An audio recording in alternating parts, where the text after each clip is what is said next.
आइए आज सीखते हैं अंग्रेजी का एक नया अक्षर, हिंदी ध्वनि व हिंदी शब्दों के साथ। अंग्रेजी वर्णमाला के अक्षरों को समझने की इस सीरीज में पढ़े लिखे होने या नहीं होने का कोई फर्क नहीं पड़ता। अक्षर ही किसी भी भाषा का आधार होते हैं। जैसा कि हम जानते हैं कि अक्षरों से ही भाषा बाल रूप में जन्म लेकर शब्दों और उसके बाद वाक्य के रूप में अपना जीवन आगे बढ़ाती है। किसी भी कारण से यदि आरंभ ही अक्षरों के अत्यधिक ही त्रुटिपूर्ण ज्ञान से हो, तब भाषा को बाल रूप में ही पोलियो हो जाता। आइए आगे बढ़ते हैं, सीखते और समझते हैं आज के अक्षर को। क्यों इसे ऐसे पढ़े, आइए जाने इस अक्षर को और अंग्रेजी की सच्चाई का पता लगाएं। जाने ग्रामीण भारत की शिक्षा एवं भाषा को कमजोर करने में अंग्रेजी का योगदान, विशेषतः ग्रामीण भारत। पहला प्रश्न, क्या आपको सच में पता है यह क्या है? आपका उत्तर होगा ओ, अंग्रेजी के एक अक्षर ओ का नाम। जबकि दूसरा प्रश्न हमें स्वयं से और भी पूछना चाहिए, जो कि अधिकांशतः हम नहीं पूछते। यही कारण है हम अंग्रेजी के अक्षरों को सही व व्यवहारिक रूप में समझ नहीं पाते। प्रश्न, क्या यह बिल्कुल वैसे ही है जैसे हिंदी के एक अक्षर ओ का नाम औ है? मेरा उत्तर होगा बिल्कुल भी नहीं, नॉट एट ऑल। यही हमें समझना है, समझाना है। जितनी देर समझने में होगी उतनी ही देर समझाने में होगी, और इसका मूल्य उतने ही समय तक आने वाली पीढ़ियों को चुकाना ही होगा अपनी शिक्षा में। जब मैं कहता हूँ विशेषतः ग्रामीण भारत, इसका भाव या आशय समझना भी अत्यंत ही आवश्यक है। इसके लिए कृपया क्यों एंड कैसे प्रश्न, व्हाई एंड हाउ नाम की प्लेलिस्ट के वीडियोस देखते रहे। अभी का यह वीडियो आरंभ अक्षर ध्वनि ज्ञान ABCD लर्निंग नाम की प्लेलिस्ट के अंतर्गत आता है।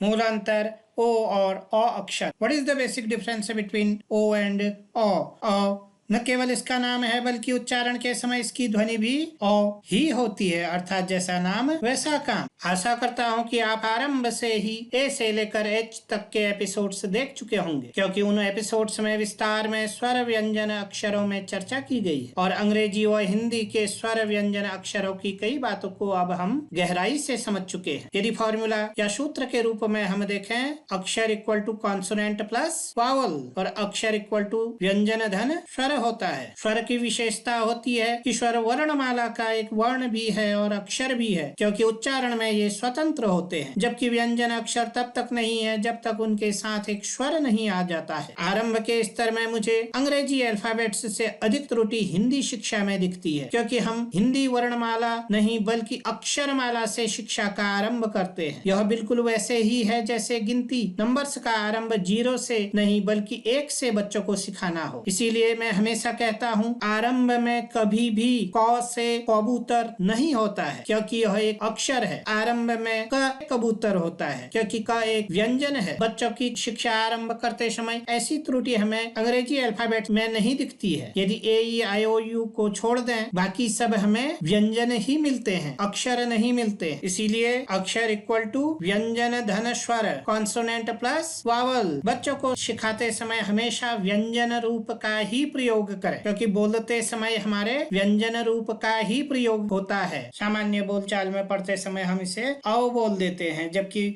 उच्चारण के समय इसकी ध्वनि हमें क्या मिलती है शब्दों में ओ। जैसे ओ, कैसे ओ। हम बोलते समय यह नहीं बोलते लौ औकी, लौकी। हम क्या बोलते हैं लौकी। औजार, औजार नहीं बोलते, हम बोलते हैं ओ, औजार। शब्दों में पढ़ते समय इसकी ध्वनि कैसी मिलती है हमें ओ, लौकी, औजार। दूसरी ओर ओ केवल इसका नाम है, जबकि उच्चारण के समय इसकी ध्वनि ओ होती है, अर्थात नाम और काम दोनों में ही भिन्नता है। नाम इसका क्या है ओ। अब ओ क्यों नहीं पढ़ना है हमें इसे, और ओ क्यों पढ़ना है हम इसे? यदि मैं इसे ओ पढ़ूं, क्या इसे मैं पढ़ सकता हूं ओक्स, ऑरेंज? नहीं पढ़ता। क्यों नहीं पढ़ता? क्यों मैं इसे ऑक्स बोलता हूं, क्यों मैं इसे ऑरेंज बोलता हूं? क्योंकि उच्चारण के समय इसकी ध्वनि भी क्या रहती है ओ, औजार। जैसे क्या बोलते हैं हम ओ। बिल्कुल इसी प्रकार की ध्वनि हमें अंग्रेजी का स्वर ओ भी देगा। ओ हमें क्या ध्वनि देगा ओ कैसे? जैसे औजार, लौकी, ओ।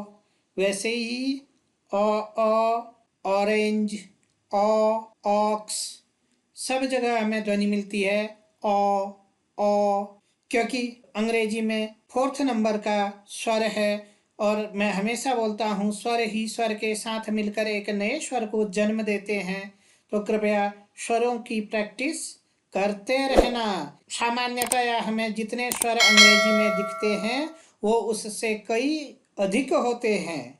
इसीलिए जब अपनी रीडिंग वाली सीरीज पर हम आगे बढ़ेंगे वहाँ विस्तृत रूप में हम इन्हें और समझेंगे। इसलिए मूल रूप में बच्चों को बताते समय इसे हम क्या o as in ox, o as in orange, o as in Loki, o औजार, o as in औजार, सब जगह हमें क्या ध्वनि मिलेगी? ओ। आइए अब हम बढ़ते हैं अपने प्रैक्टिकल सेशन की ओर। अपनी पुस्तक में हमें इन्हें कैसे पढ़ना है और व्यवहार में कैसे लाना है, हिंदी शब्दों की सहायता से हमें अंग्रेजी कैसे सीखनी है, यह जानते हैं। स्वर ही स्वर के साथ मिलके नए स्वर को जन्म देते हैं। When they will come together, they are going to make a new vowel sound. जैसे ओ नहीं बोलना है, इसे क्या बोलना है? ओ कैसे बोलेंगे हम? जैसे अब इसे ओ की तो नहीं बोलेंगे, क्या है ये? लौकी लौकी नहीं बोलते हैं ना, लौकी औ की बोलते समय क्या बोलते हैं? ओ की, लौकी। जैसे लॉ वैसी यहाँ भी ऑरेंज। अब प्रैक्टिस करते हैं। एज इन की, ऑक्स, ऑस्ट्रिच, ऑरेंज, ऑक्टोपस,